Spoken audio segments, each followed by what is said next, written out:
Enemies to lovers, extreme Yandere dictator speaker, war photographer listener, very Yandere, delusional, flirting, teasing, dinner date, unwilling to begrudgingly willing, very spicy, dominant, arranged marriage, content warning, mentions of war crimes, and torture.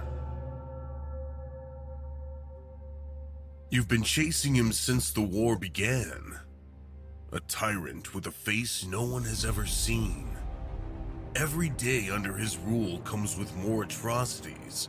And, as a war photographer, you are willing to do almost anything to bring him down. Even dating him?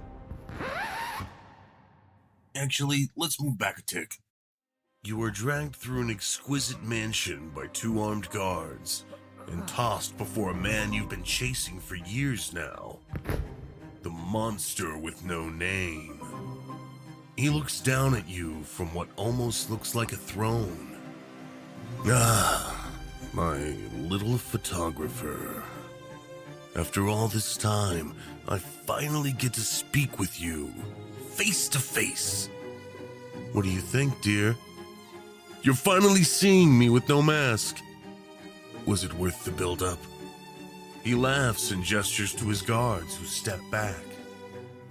Yes. Business first. Let us satisfy your quest first so you can relax. Go on. Get your little camera. He gives you a chilling smile. Oh, do be sure to capture my good side, won't you? The man before you, a man responsible for thousands of casualties, tilts his head and lets you photograph him at your leisure. There you are. A face to put over the atrocity. A face you've been chasing for years. Is it everything you expected, my little photographer? He chuckles into his glass of what you hope is wine. Your reporter friend. Oh, right. Yes. I believe we're having him tortured this afternoon. Ooh, I think that's the 20th time someone has shouted, "You're a monster!" at me today. Oh, but you do it with such conviction. You still have some fight to you. And that is something that I absolutely adore about you, my dear. He stands and approaches you, more built than you expected. I know who you are, my dear. Being in my position comes with many perks, and one such perk is information. So, when a beautiful creature crashes a poker game just to try and bring me to justice, I take notice.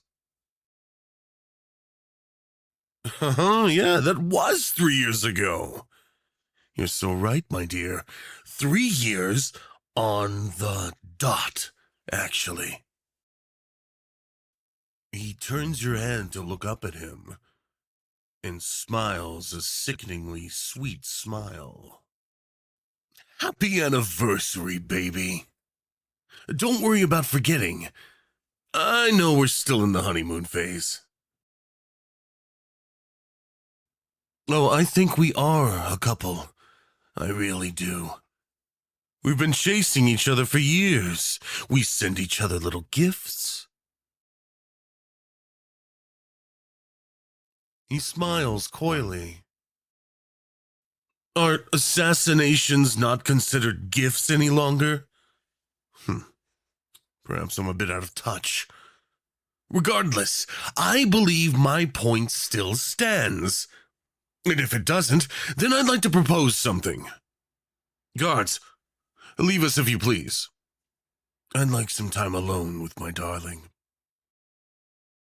The guards exchange looks, but obediently shuffle out, leaving you with him.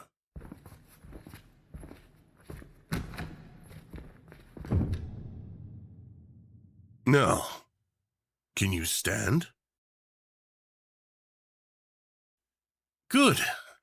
Here, my hand. There we are. Mind all the rings. He helps you up, and then examines said rings. They really are garish, aren't they? I never know what to do with all the damned baubles people throw at me as they plead for their lives. Decided I'd see how many I could fit on one hand. 12 is the answer. That gold one on my middle finger is a bit on the stocky side. What do I want with you? Well, first, any food allergies? Preference on proteins? Have you had samosas recently? Why, I am having dinner prepared for us, my sweet. After all, it's the first time you've been home in, 6 months?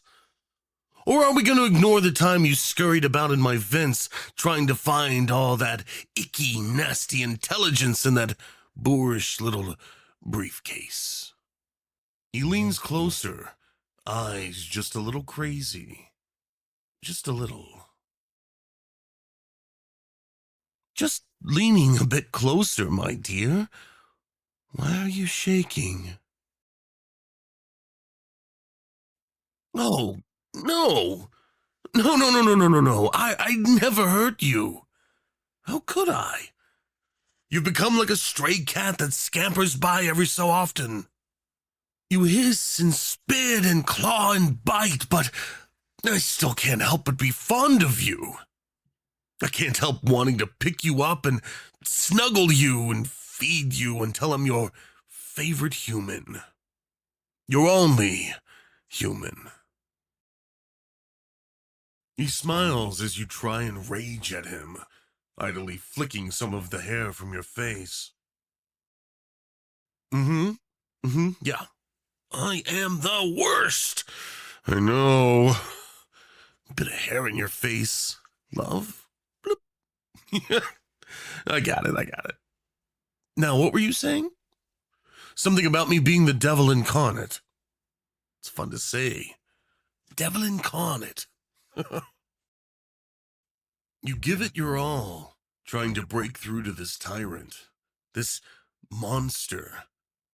But his eyes are fogged over, and a dopey smile lingers on his lips. Here, have a seat at the table. And don't mind the dogs. I promise they're good boys. 5 pitties crowd you, sniffing but not growling. You get a few pets in before they lope off. I knew you'd be an animal lover. You're so precious and good. Is that why you're fascinated by me? Of course. You want to make the world more aware of me, so I'll be brought to justice for my crimes. So smart, sweet thing. So smart. He smiles, resting his chin in his palm and admiring you. You don't appreciate me staring at you? Oh, but I can't help it, sweetheart. All I've had for several years now is pictures of you. They just don't compare to the real thing. He hardly acknowledges the servant who hurriedly pours you both wine and rushes off. How did I get pictures of you? Oh, well, you could do a lot of things when you're as rich as I am. And I have a private investigator with the skills of Sherlock Holmes and the persistence of a bloodhound. He found out all about you. It took him a few months. Very impressive. He's usually done in 3 days. But you gave him a hell of a fight, my sweet. He sips his wine, so pleased with himself. Really? You're going to lecture me for invading your privacy, as a war photographer. He looks at you as you stand and hurl your wine glass to the ground and scream at him. Go off on him. Scream. Once you're finally done, panting, he takes another sip of wine.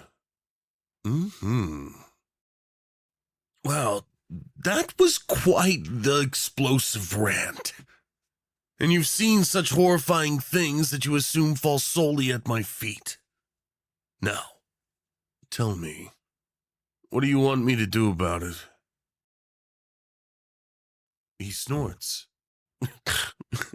Stop. And then you would have a rogue militia out there breeding child soldiers and burning homes to the ground to stir up fear. They'd rally, I'd fall, be dragged out as an example, and then whoever led the militia will be seen as a hero for 6 months. And then they'd become an even worse tyrant, because all of that love and attention would begin to slip. Paranoia would set in. Dissenters would rise, and, well, the merry-go-round continues its dance. Pisses you off that you know I'm right, doesn't it? You're not stupid, my little sleuth. You know what a power vacuum looks like, and you know for however horrendous my crimes are, the next in line will be even worse. We tyrants always have big boots to fill, you see. We can't be less bad than our predecessors, because it defeats the entire purpose of rising up. You need to be the boogeyman. The final fucking exit. The last stop before hell. Such is life, I suppose. Sit down, my dear. Let us negotiate. There we are. Now, you have something I desperately want. More than anything. More than my next meal or walk with my pretty pitties. And I think you know what I mean. Yes, you. Must be exciting to have some power over one of the most dangerous men on the planet, He laughs quietly to himself. Oh, of course you find me repulsive. Of course. Yet, you write about me so provocatively. We're both obsessed. Let us not pretend. My obsession is just more lustful, romantic, desperate, wanton, raging need. He smiles as you recoil slightly. It's Rhett. My name. You only know me under my various nicknames. And you've been trying to figure out my real name for years, yes? Consider this me showing vulnerability. In good faith. See? If you agree to be with me with minimal resistance, you may very well get all you need to bring me down one day. Isn't that your greatest desire, my love? To see me absolutely destroyed and brought to justice? What more could you want? He perks an eyebrow, still hardly noticing as dinner is brought to you both. You want me to release your friend without harm, His smile fades somewhat, cold as a snake's. You're making me jealous, darling. Do I need to be concerned about him having your heart? Easy as that, Rhett returns to being dopey and chipper. Oh, he's already married. Wonderful. Thank you for settling my fears, darling. You are so considerate.